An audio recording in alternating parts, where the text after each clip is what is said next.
Hello दोस्तों, स्वागत है मेरे चैनल एके जीके स्टडी में। और आज का 30 महत्वपूर्ण प्रश्न हम लोग आज हल करने वाले हैं और देखेंगे जीके जीएस का 30 प्रश्न जो पेपर में आ सकते हैं। तो चलिए शुरू करते हैं। पहला प्रश्न है, उत्तर प्रदेश में काकोरी षड्यंत्र कांड कब हुआ था? जब क्रांतिकारियों ने काकोरी षड्यंत्र कांड जब किया था तो आपको पता है उसमें उन्होंने सरकारी खजाने को लूटा था। तो चलिए ऑप्शन देखते हैं। ए 9 जुलाई 1925, बी 16 फरवरी 1925, सी 15 अगस्त 1925 और डी 9 अगस्त 1925।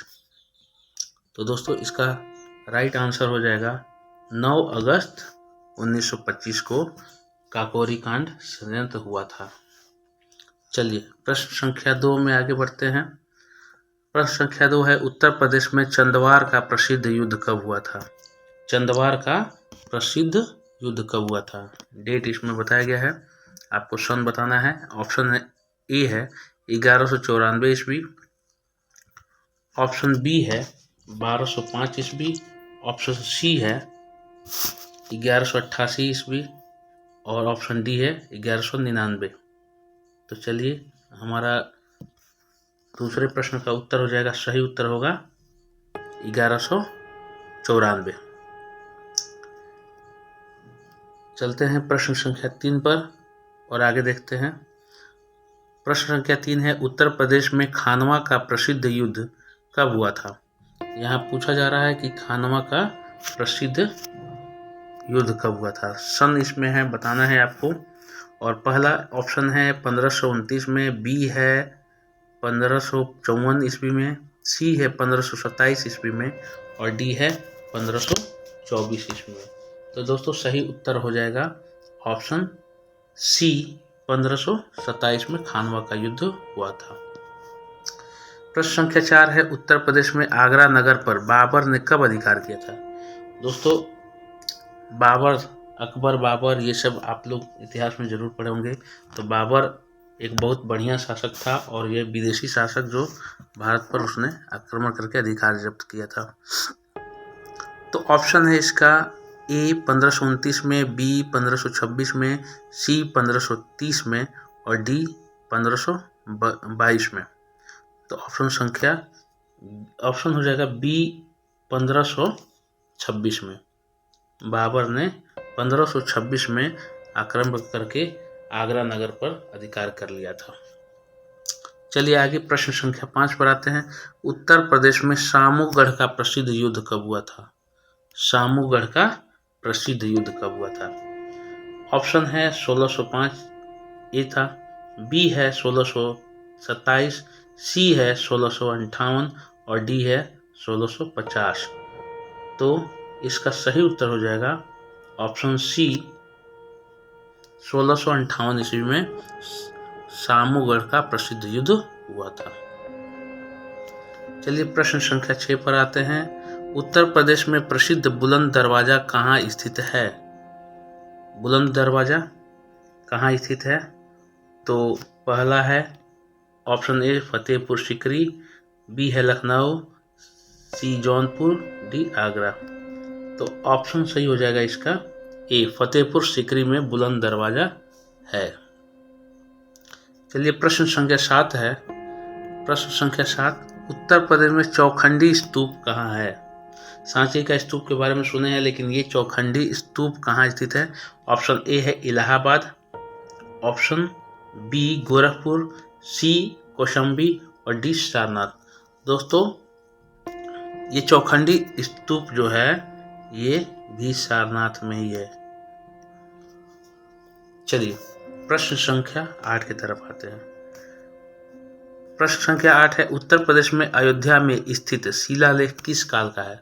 यहाँ अयोध्या का शिलालेख के बारे में बात किया जा रहा है, यानी अयोध्या उत्तर प्रदेश में है और इसकी शिलालेख किस काल का है, यानी कि किस काल का है। तो चूंकि साम्राज्य है उस समय कौन सा वंश था ये भी हम लोग देखना है। ऑप्शन ए है मौर्य काल, बी है गुप्त काल, सी शुंग काल और डी कुषाण काल। तो यहाँ पर अनुमान लगा सकते हैं। अगर आपको उत्तर आता हो तो कमेंट बॉक्स में डालिए। प्रश्न संख्या 8 का हो जाएगा ऑप्शन सी शुंग काल, क्योंकि शुंगों ने इस पे उस समय का शिलालेख का निर्माण करवाया था और उस समय का स्थिति थी। चलिए प्रश्न संख्या 9 पर आते हैं और प्रश्न संख्या 9 के लिए है, उत्तर प्रदेश में मुगल कालीन लाल किला कहाँ पर स्थित है। ये बहुत ईजी है, अगर आप इतिहास पढ़ते होंगे, जीके जीएस का तैयारी करते होंगे, टेट सुपर टेट और सी टेट वगैरह का, तो इजी आप उत्तर को दे सकते हैं। यानी पूछ रहा है कि उत्तर प्रदेश में मुगल कालीन लाल किला तो हमारे यहाँ भारत में एक ही है और आप जानते हैं कि लाल किला कहाँ है। तो ये है ऑप्शन पहला है कानपुर में है, लखनऊ में, फतेहपुर सीकरी में और डी आगरा में। तो ऑब्वियसली प्रश्न का उत्तर हो जाएगा डी आगरा, उत्तर सही है। आगे देखते हैं प्रश्न संख्या 10 है, उत्तर प्रदेश के मथुरा नगर में किस शासक का स्तंभ लेख स्थित है। इसमें पूछ रहा है किस शासक का स्तंभ लेख स्थित है, यानी स्तंभ के ऊपर जो लिखावट उसकी थी और उसने जो उद्धृत किया था वह आपको बताना है। तो मथुरा नगर में शासक का नाम क्या था। तो प्रश्न संख्या 10 का ऑप्शन है ए कनिष्क, बी समुद्रगुप्त, सी अशोक और डी बिंदुसार। तो इसका उत्तर हो जाएगा अशोक। अशोक के द्वारा स्तंभ लेख पर स्थित किया, यानी कि अशोक ने मथुरा नगर में जो उस समय के शासक थे और अशोक द्वारा उसके स्तंभ पर लेखों का अनावरण कराया गया था। चलिए प्रश्न संख्या 11 की तरफ आते हैं और प्रश्न संख्या 11 है, उत्तर प्रदेश में अकबर की रानी जोधाबाई का महल कहाँ पर स्थित है। तो ऑप्शन इसका देखेंगे, ए है फतेहपुर सीकरी, बी है फिरोजाबाद, सी आगरा और डी अकबराबाद। प्रश्न संख्या 11 का उत्तर सही उत्तर होगा फतेहपुर सीकरी, यानी फतेहपुर सीकरी में अकबर की रानी जोधाबाई जो थी उनका महल उन्होंने बनवाया था। चलिए प्रश्न संख्या 12 पढ़ते हैं। दोस्तों अगर आपको वीडियो अच्छी लगे तो आप प्लीज़ सब्सक्राइब जरूर करिएगा ताकि ऐसी ही वीडियो आप तक पहुंचती रहे, बेल आइकन जरूर दबाइए। चलिए प्रश्न संख्या 12 की तरफ आते हैं। प्रश्न संख्या 12 है, उत्तर प्रदेश के निम्नलिखित में से किस नगर में दिया सलाई बनाने का कारखाना होता है, यानी माचिस। नहीं है, इसमें दे रहा है कि नहीं है, यानी अन्य 3 में होगा, एक में नहीं होगा। तो बरेली में देखते हैं कि बरेली में माचिस बनाई जाती है, तो बिल्कुल सही है। इलाहाबाद में बनाई जाती है, ये है, इलाहाबाद में भी है इसका कारखाना। आगरा में बिल्कुल नहीं है, आगरा में कोई भी कारखाना। सहारनपुर में भी माचिस की तिल्ली बनती है। ऑप्शन संख्या सी आगरा हो जाएगा। आगरा में दिया सलाई का कोई भी कारखाना नहीं है, तो सही उत्तर हो जाएगा ऑप्शन सी आगरा। चलिए प्रश्न संख्या 13 में बढ़ते हैं। उत्तर प्रदेश के किस जिले में त्रिवेणी स्ट्रक्चरल लिमिटेड कारखाना स्थित है। पूछ रहा है कि त्रिवेणी स्ट्रक्चरल लिमिटेड कारखाना किस जिले में, जिला का नाम बताना है। तो ये जिले हैं, ऑप्शन ए है मेरठ जिला, बी रामपुर, सी कानपुर और इलाहाबाद। तो आपको यहाँ सही उत्तर देना है। तो मेरठ में ये नहीं है, रामपुर में भी नहीं है, कानपुर में भी नहीं है। ऑप्शन डी उत्तर हो जाएगा इलाहाबाद, सही उत्तर हो जाएगा ऑप्शन डी इलाहाबाद। प्रश्न संख्या 14, उत्तर प्रदेश में सीमेंट के कारखाने कहाँ पर स्थित हैं। नोएडा साहिबाबाद में नहीं है बिल्कुल।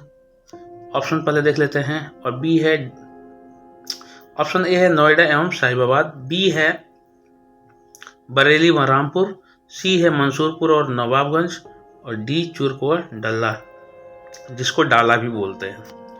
तो ऑप्शन संख्या ए नहीं होगा, बी भी नहीं है, सी भी नहीं है। चुर्क और डाला में, यहाँ जो मिर्जापुर का है वहाँ उसके आसपास, तो वहाँ पर सीमेंट के कारखाने हैं। तो सही उत्तर हो जाएगा 14 का ऑप्शन संख्या डी। प्रश्न संख्या 15 आते हैं। उत्तर प्रदेश का सूक्ष्म यंत्र बनाने का प्रमुख औद्योगिक केंद्र कौन सा है। प्रमुख औद्योगिक केंद्र कौन सा है। हम लोग को यहाँ देखना है कि औद्योगिक केंद्र के बारे में। सूक्ष्म यंत्र, ध्यान दीजिएगा, सूक्ष्म यंत्र के बारे में बात हो रही है। तो प्रश्न संख्या 15 का ऑप्शन है ए लखनऊ, बी हाथरस, सी कानपुर और गाजियाबाद। तो दोस्तों इसका सही उत्तर हो जाएगा ऑप्शन ए लखनऊ। यहाँ पर सूक्ष्म यंत्र बनाने का औद्योगिक केंद्र स्थापित है। प्रश्न संख्या 16 में आते हैं। उत्तर प्रदेश में मान्यता प्राप्त स्टॉक एक्सचेंज कहाँ है? उत्तर प्रदेश में भी हमारे यहाँ स्टॉक एक्सचेंज है और जो कि मान्यता प्राप्त है गवर्नमेंट से। ये कहाँ है? क्या ऑप्शन ए है लखनऊ में, बी गाजियाबाद में, सी वाराणसी में, कानपुर में। तो इसका उत्तर हो जाएगा कानपुर में। प्रश्न संख्या डी 16 का उत्तर डी कानपुर में। ठीक है, इसका उत्तर हो जाएगा ऑप्शन डी कानपुर में। चलिए बढ़ते हैं प्रश्न संख्या 17 की तरफ। प्रश्न संख्या 17 है, उत्तर प्रदेश कितने संभागों में विभक्त है? प्रश्न संख्या 17 का देखते हैं हम लोग। ऑप्शन ए 12, बी 15, सी 13 और डी 18। सही उत्तर हो जाएगा डी 18। यह 18 संभागों में विभक्त है। उत्तर प्रदेश को 18 भागों में बांटा गया है। चलिए प्रश्न संख्या 18 है कि उत्तर प्रदेश के जिले का सबसे बड़ा अधिकारी क्या कहलाता है? पहला ऑप्शन है जिलाधीश, दूसरा है कानूनगो, सी है तहसीलदार और डी है आयुक्त।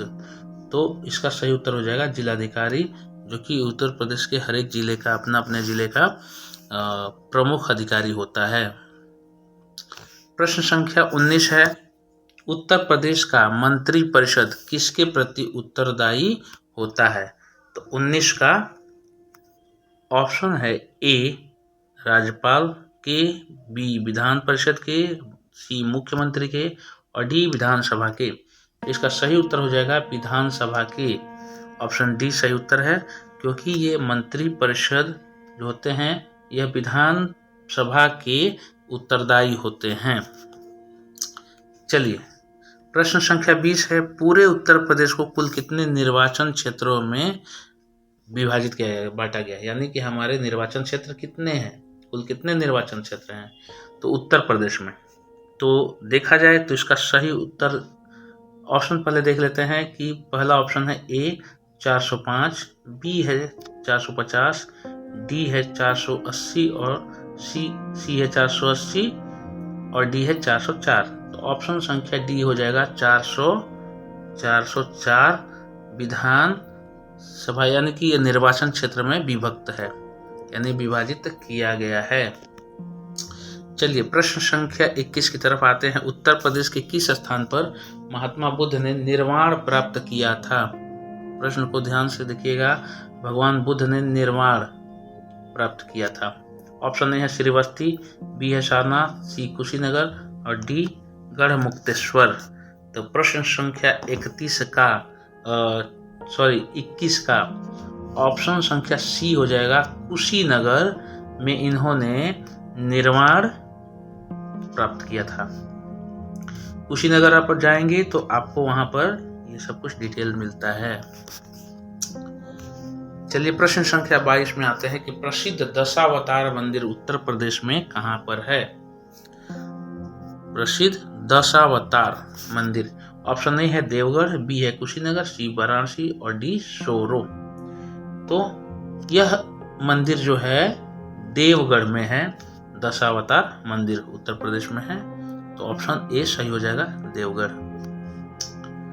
प्रश्न संख्या 23 है, उत्तर प्रदेश में प्रसिद्ध संगीतज्ञ स्वामी हरिदास किस मुगल शासक के समकालीन थे, यानी किस मुगल शासन के बराबर में थे? पहला है मुगल शासक अकबर, बी है औरंगजेब, सी है शाहजहां की बाबर। ध्यान से प्रश्न सुनिए, हरिदास ये बहुत बार प्रश्न आ चुका है टेट और सुपर टेट में भी, इंपॉर्टेंट क्वेश्चन है। तो आप ध्यान से इसको, अगर आंसर आता हो तो बिल्कुल आप कमेंट में डालिए।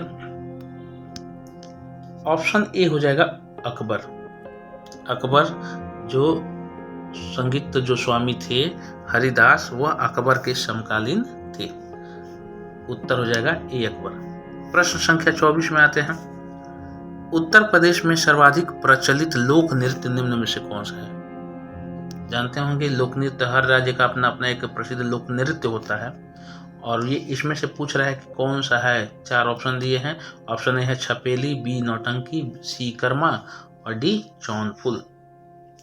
तो इसका सही उत्तर हो जाएगा बी नौटंकी। 24 का ऑप्शन बी नौटंकी उत्तर प्रदेश का प्रचलित लोक नृत्य है।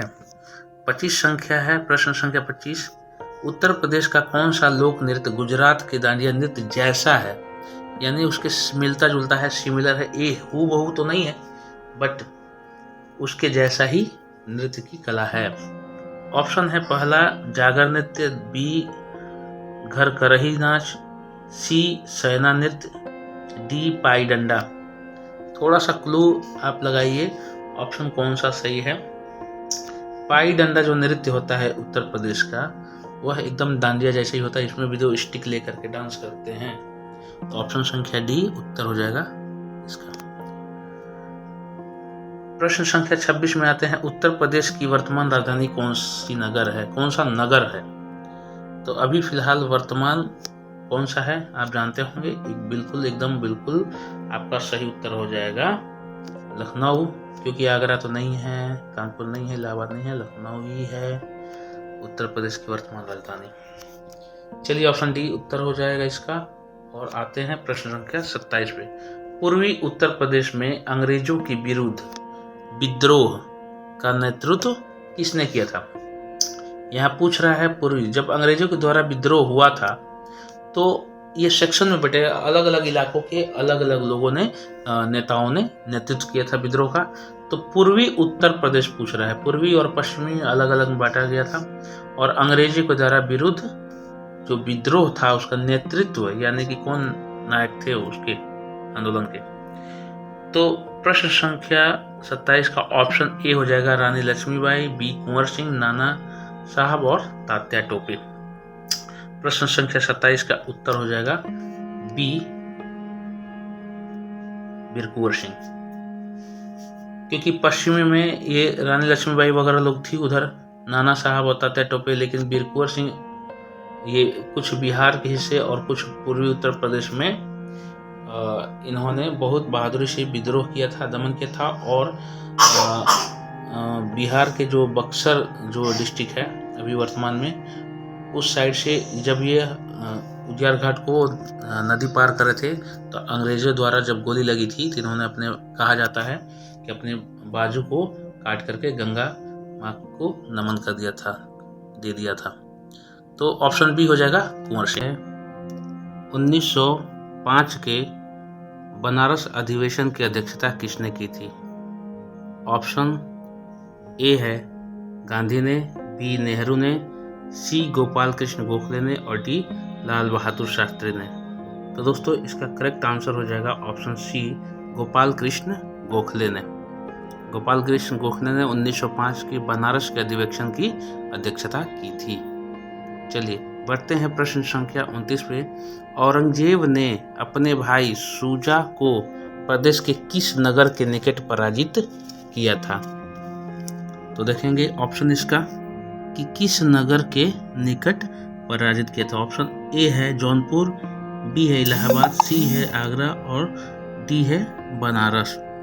तो प्रश्न संख्या 29 का ऑप्शन हो जाएगा बी इलाहाबाद।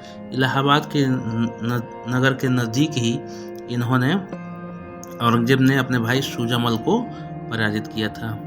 आते हैं अंतिम प्रश्न, प्रश्न संख्या 30 की तरफ। उत्तर प्रदेश का वर्तमान नाम कब पड़ा? ऑप्शन ए 26 जनवरी 1950 को और बी 12 जनवरी 1950 को, सी 14 फरवरी 1950 को, डी 15 फरवरी 1950 को।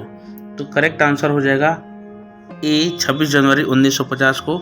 जिस दिन गणतंत्र हुआ था हमारा देश, उसी दिन इस उत्तर प्रदेश का नाम वर्तमान में उत्तर प्रदेश रखा गया था।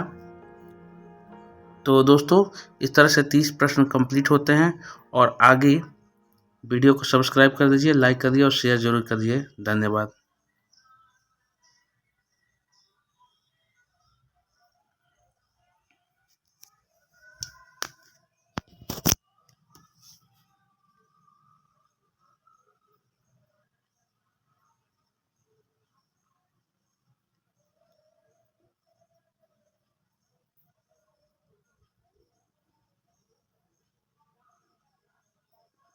हेलो दोस्तों, स्वागत है मेरे चैनल एके जीके स्टडी में। और आज का 30 महत्वपूर्ण प्रश्न